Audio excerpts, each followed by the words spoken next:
अस्सलाम वालेकुम जन प्यारा दोस्तों, अज मां तव्हांखे मुकम्मल कहानी ॿुधाईंदुसि उमर बादशाह जी। त उमर बादशाह किथे जो हाकिम हो, मारवीअ जे पीउ ऐं माउ जा नाला छा हुआ, मारीअ खे उमर सुमरे किथे आणे क़ैद कयो हो ऐं मारवीअ जो संग कंहिंसां थियल हो। हिन कहाणी मां असां तव्हांखे बिल्कुलु हक़ीक़त तौरु सम्झाईंदासूं। जन प्यारा दोस्तों, मुंहिंजी हिकिड़ी नंढड़ी रिक्वेस्ट आहे त मुंहिंजे हिन हाकिम पाकिस्तानी चैनल खे सब्सक्राइब कंदा ऐं बेल आइकन खे बि प्रेस लाज़मी कंदा। अचो त हलूं था किस्से ऐं कहानी जी तरफ़। जीअं ज़माने में उमर सुमरो सिंध जो हाकिम हुयो, उन वक़्तु थर पुरगणे जे भालवा ॻोठ में पालणी नाले हिकु मारू माण्हू रहंदो हो।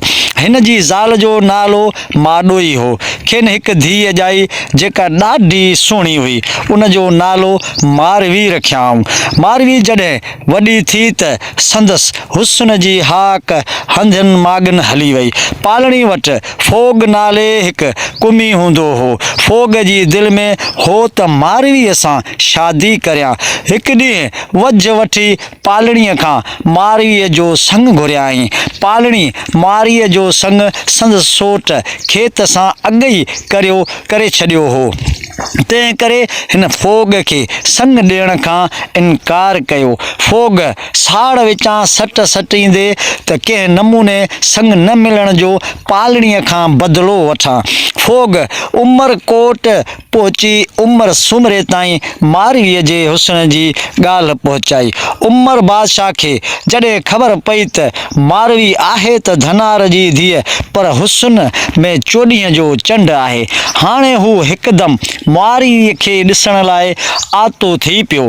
हिकु ॾींहुं उमर बादशाही वेस बदिलाए उठ ते सवार थी फोग सां गॾु मलीर ॾांहुं रवानो थियो। उहो सोचे त खूह ते हली मारवीअ खे हथु कजे। मारवी सरतियुनि सां गॾु पाणी भरण लाइ जॾहिं खूह ते आई त हिननि ओपरा ओठे ईंदे ॾिसी पोइते वरण जी कोशिशि कई। साईं ओठी चवंदा हुआ उन ज़माने में, माना दारिया जा गैर माण्हू, त साहेड़ी चयसि त डिॼ न, ही के मुसाफ़िर आहिनि, उञ लॻी हूंदनि खूह ॾांहुं पिया अचनि।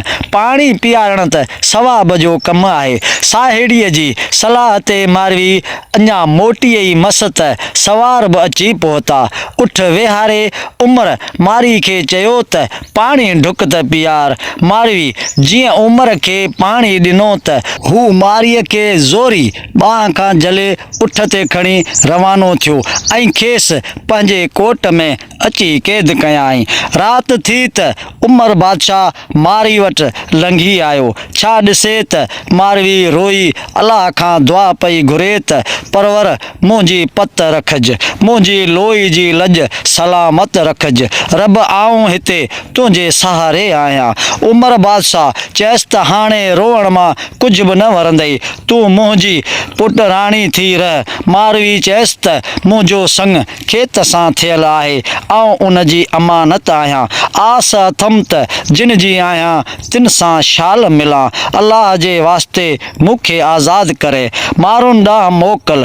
उमर बादशाह वापसि मोटी वियो। संदसि ख़्यालु हो त जीअं ई वक़्तु गुज़रंदो तीअं मारी जे मन में बि फेरो ईंदो ऐं मुंहिंजी ॻाल्हि मञंदी। हूअ मारवीअ खे लालच ॾींदो रहियो, पर मारी सारो वक़्तु पखा ऐं पंवार संभारे रत रोईंदी रही। हिन खे महलात में रहायो वियो, हर तरह सुखियो रखण लाइ आछूं ॾिनियूं वयूं, पर हिन चयो त आऊं उमरकोट जी राणी थियण खां मलीर जी गोली थियण खे वधीक थी भायां। मारवी बादशाही ता मन खे ज़हर बराबरि सम्झो ऐं उमर जा पट पटेहर ऐं वेस वॻा न ढकियाईं। मथे तां अबाणी लोई न लाथाईं। लोई लीड़ूं थी वयसि, मथे में चीड़ पइजी वयसि, पर तेल फुलियल या अतुर खे बि हथ न लाथाईं। हिकु ॾींहुं उमर बादशाह सम्झो त हाणे मारवीअ जे मन में फेरो आयो हूंदो। उहो सोचे हू वटसि वरी हलियो वियो। मारवीअ खेसि लीलाए चयो त ए बादशाह, तूं मूंखे जीअरे त आज़ादु न कयो, पर मारुनि खे सारींदे जेकॾहिं हिते मरी वञा त मुंहिंजो मढ़ मलीर ज़रूरु मोकिलिजां।